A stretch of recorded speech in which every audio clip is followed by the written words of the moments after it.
it was in that moment that I realized that I hadn't left the impact that I wanted to leave on my kids.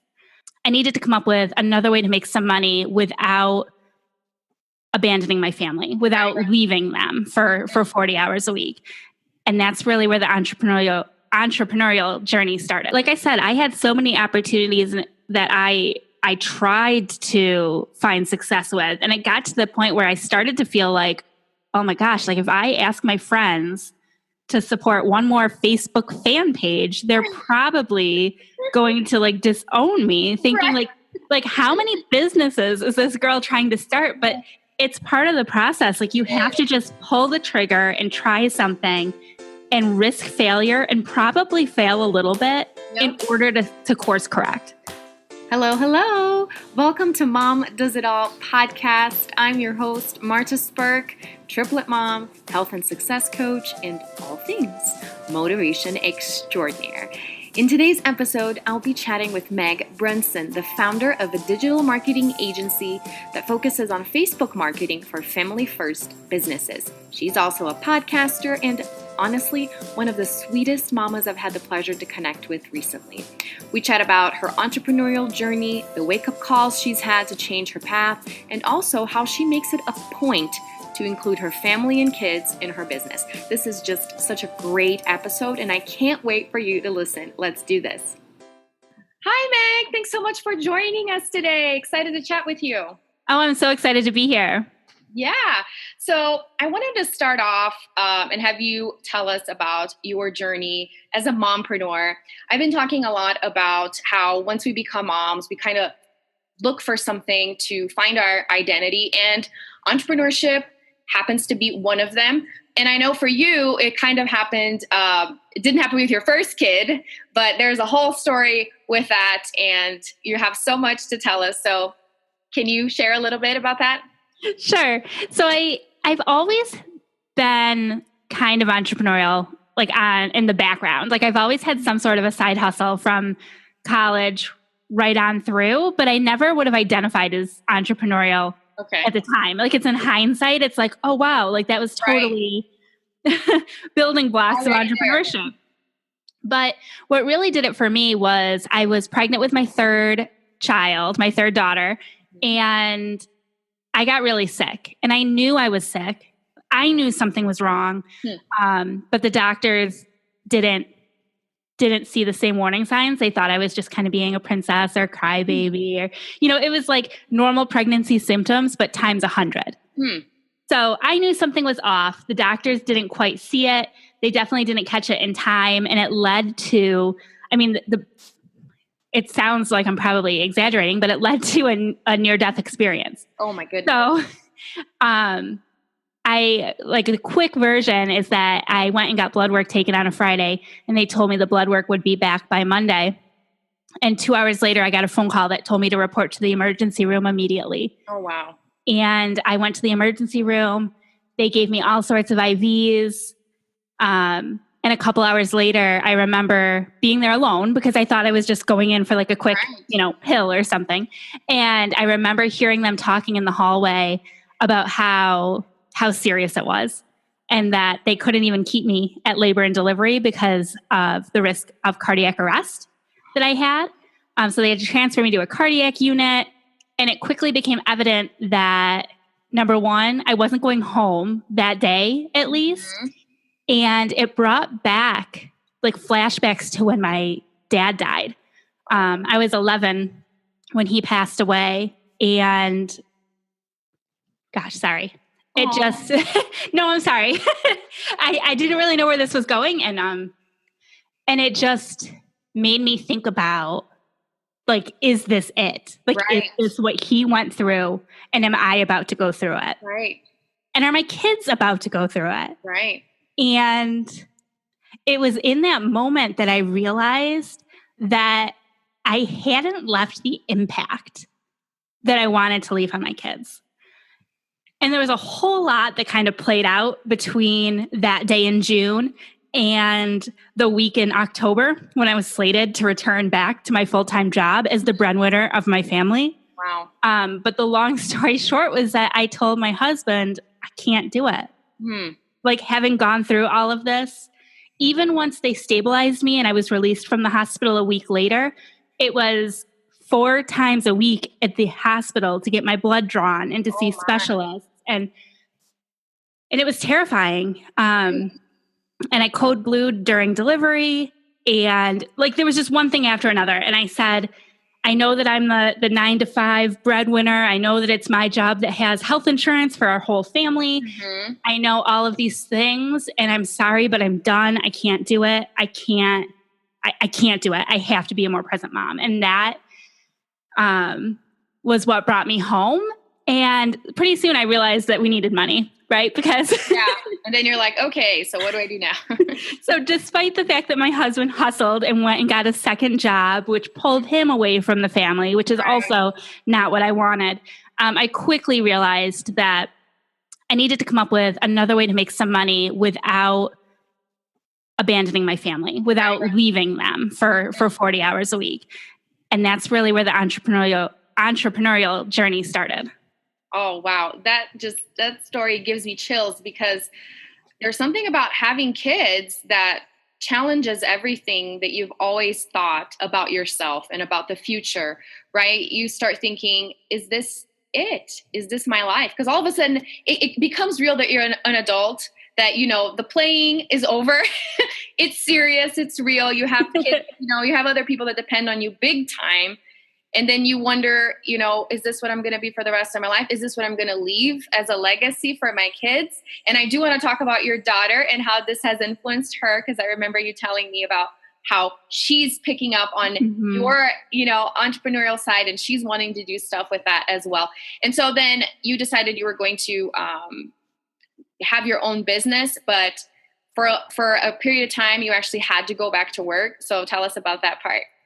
Yeah, so I dabbled in a lot of things, trying to find what would be right for me. I participated with a lot of MLM companies, direct sales, just couldn't find my footing.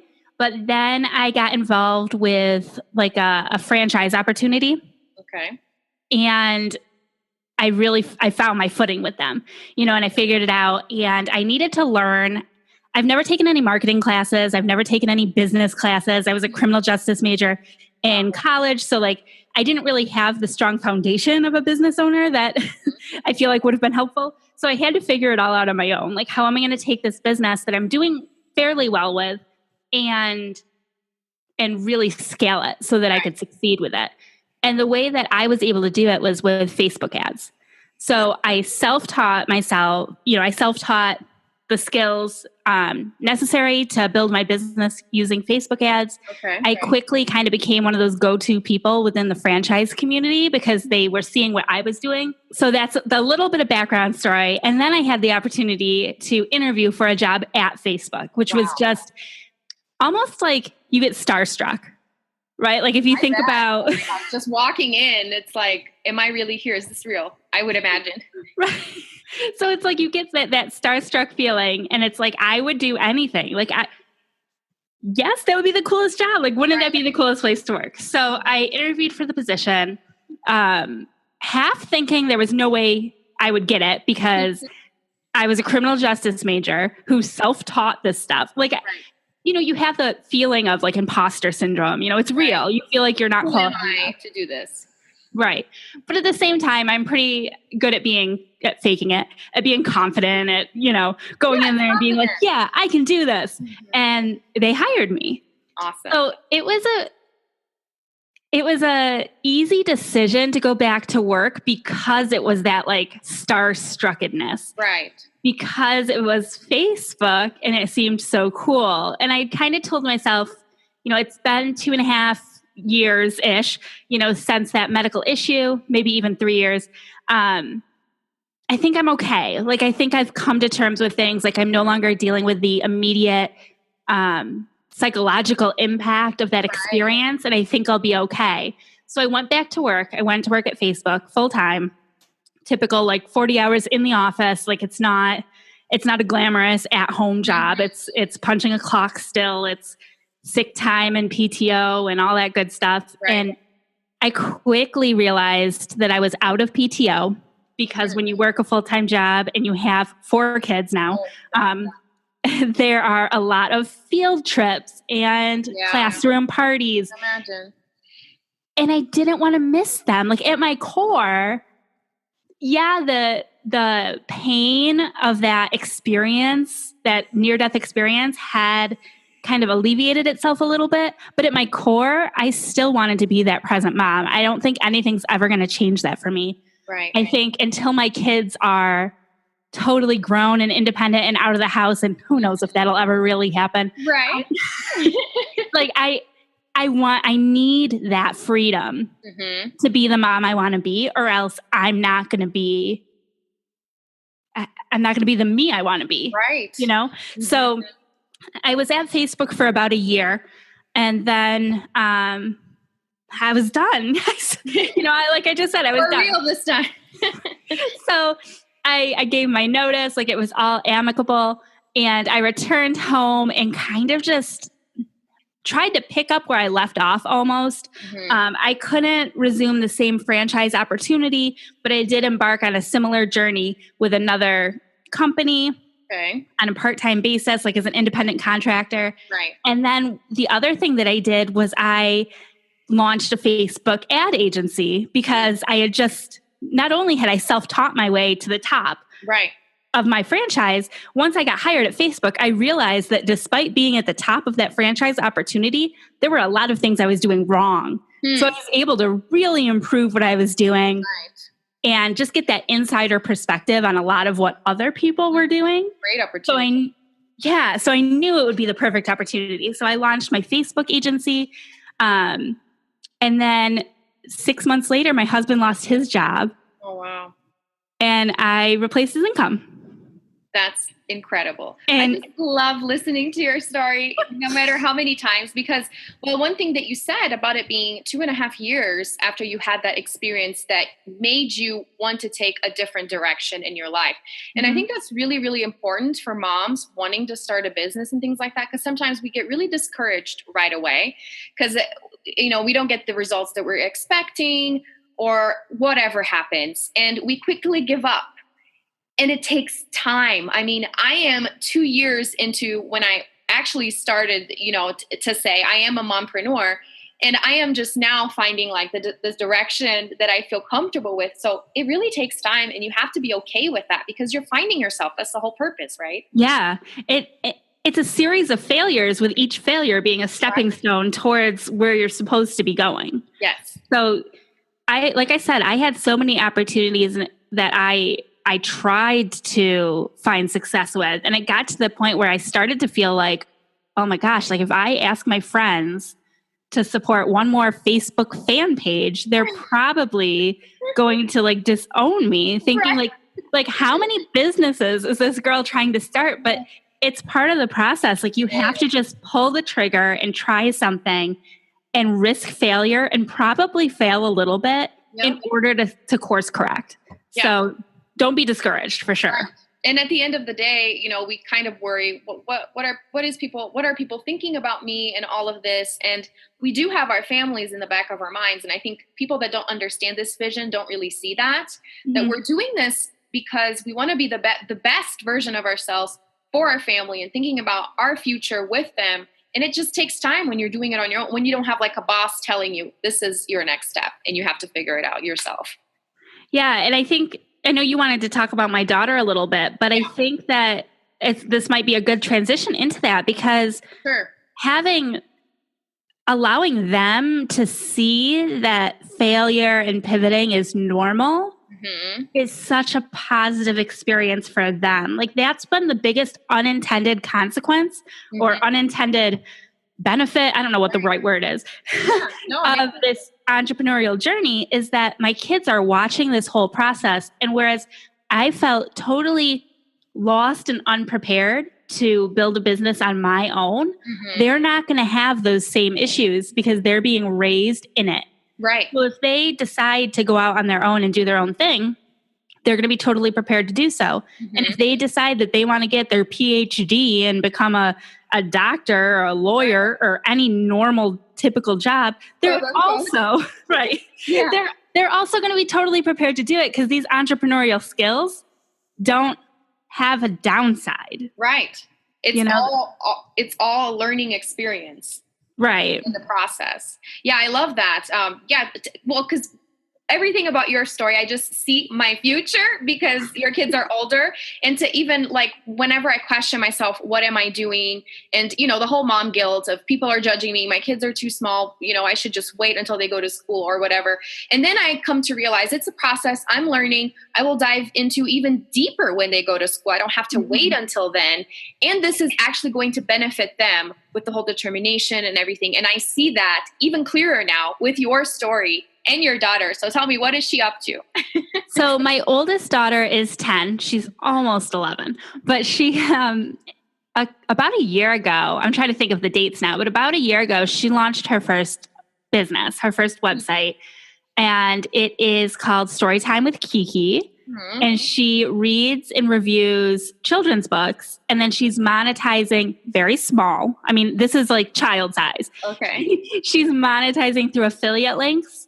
So if it's like a book that she just got at the library or Barnes and Noble or something, then she's using Amazon affiliate links to monetize that. But I also signed up with a direct sales company that sells children's books so that she can review and sell those books as well. Now it's really kid-sized. She's not running it the same way you or I would run a business. Right. But that's okay. Like this is just kind of an experience for her. Mm-hmm. And over the past couple months, actually all 4 of my kids have been working on a podcast themselves. Goodness. So they each have their own little focus. They all contribute to my podcast. They do my intros and outros. That's precious. My 7-year-old just launched a YouTube channel. She's so excited that she has 10 whole subscribers. Like she feels like she's made it because she's got 10 subscribers. And there's just something about like watching their pride. Mm-hmm.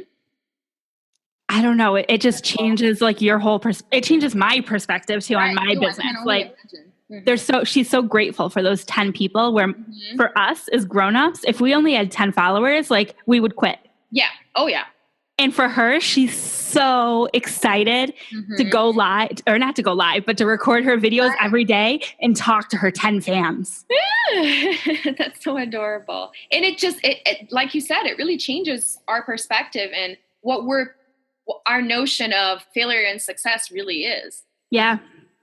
That's incredible. I love that story. And all of them are, I don't know if we've talked about this before, that all of them are doing something to that sense with YouTube and the podcast and how they're all involved in your business. Yeah. Somehow too. They know what you're doing. It's not like, you're closing your door and being like, go play, leave me alone. They know what's going on and they're very much incorporated into the whole thing. That's incredible. When we signed on to record this, my 3-year-old was sitting next to me, getting me ready, putting jewelry on because she knew I had an interview and she wanted me to look nice.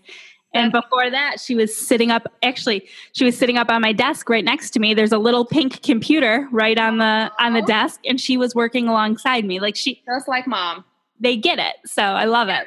And that's the thing. They're going to, take mom as an example forever. And that's the one thing that we have to keep in mind if we're going for something and we're struggling. It's not coming as easy as we wanted it to be.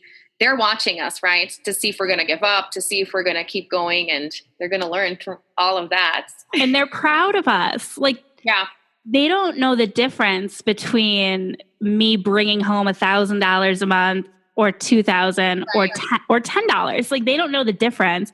They're just proud of you for doing what you're doing, for chasing your dreams, for doing what you love. Mm-hmm. They're like definitely my biggest cheerleaders and supporters. Oh, that's adorable. I just can't wait until mine are a little bit older so that they can understand what's going on and support me like that. Because I know that makes a whole lot of difference for you as a mom, especially since you're at home with them already doing what you love, right? To have their support and them understand what you're doing. It just changes everything. And then the other thing that I wanted to talk about that we did mention when we talked earlier was about the difference between the feminine and masculine energy. That's something I've been talking a lot about in my live videos and with other mompreneurs, how, especially coming from a direct sales, starting out with that, I had no idea about these things. And then now with the new direction that I'm taking on my business, I've been noticing how I need to lean into these things and how it makes me feel a lot lighter, less overwhelmed. Because that's the flip side, right, of being your own boss is you can feel a lot stressed out and a lot more overwhelmed than if you just come home from your job and be mom, right? Yeah. And I think for me, when I first started out, a lot of my mentors are men. Like just, I'm in the, I came from Facebook, from like the tech space, and I don't consider myself, it's funny, I'm recently considering myself, I guess I should say, like a woman in tech, you know?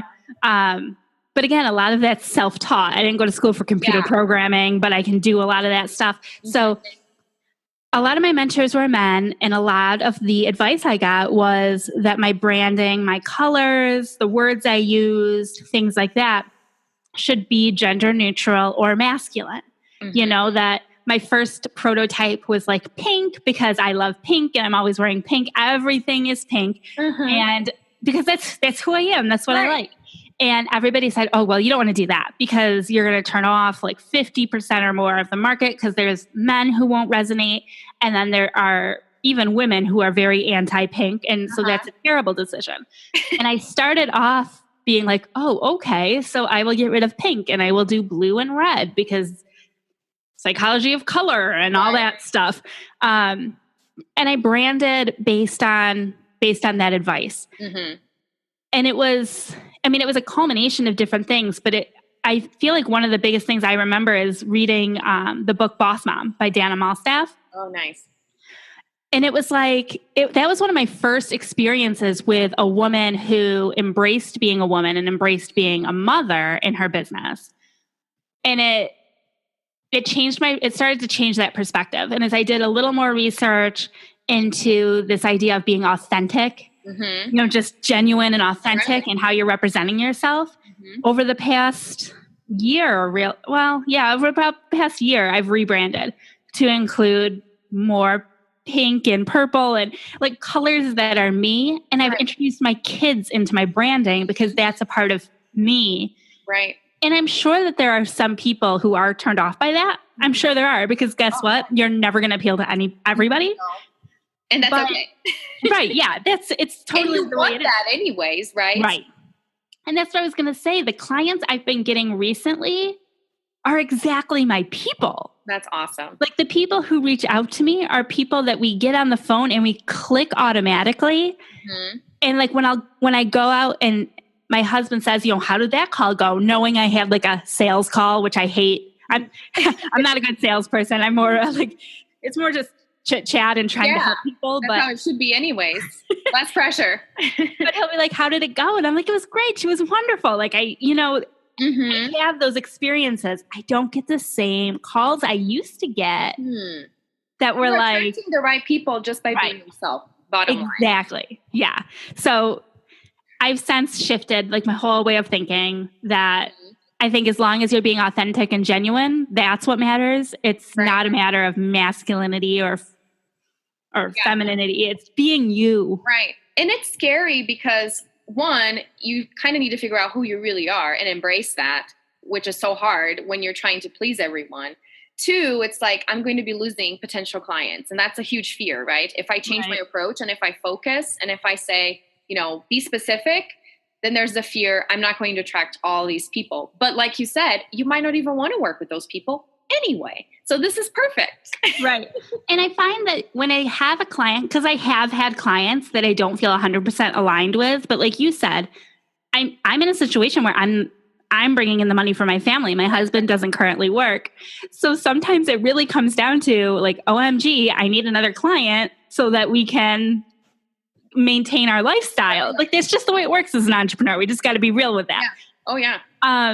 And in those situations, it can be really hard to have a client willing to pay you and to be like, sorry, we're not the right fit. But the thing is if we're not the right fit, it's going to take me at least twice as much work. Oh gosh, headache. Right. To actually like get the results because I'm going to dread doing it. And what's the point of that? If I was going to dread working, I could go get a job at Target. Yeah. So at the end of the day, it's not worth it. There's Right. money involved, but it's not worth your effort, your sanity, and all of that. And you bringing in this negative energy to your family if you're not enjoying what you're doing, which is the whole reason why you would quit a 9-to-5 anyways. I feel like learning to say no was one of the biggest struggles, but you have to say no to those wrong opportunities in order to allow space for the right ones. Yeah. And that goes back to the whole feminine, masculine as well. Paying attention to your feelings and your gut and your instincts. And this is not right for me right now. And it's hard, especially for you, that you're the one bringing in the money to the family. So that's amazing to hear from someone in that position that it still works. Right. And there's always highs and lows. Mm-hmm. Like, let's be honest, there's always highs and lows. But I feel like having that clarity has really helped everything run more smoothly. Yeah, I bet. And so what are some of the resources that you have so people to reach out to you and learn more about Facebook ads and all your work? So everything lives on my self-branded site. So it's megbrunson.com. Nice.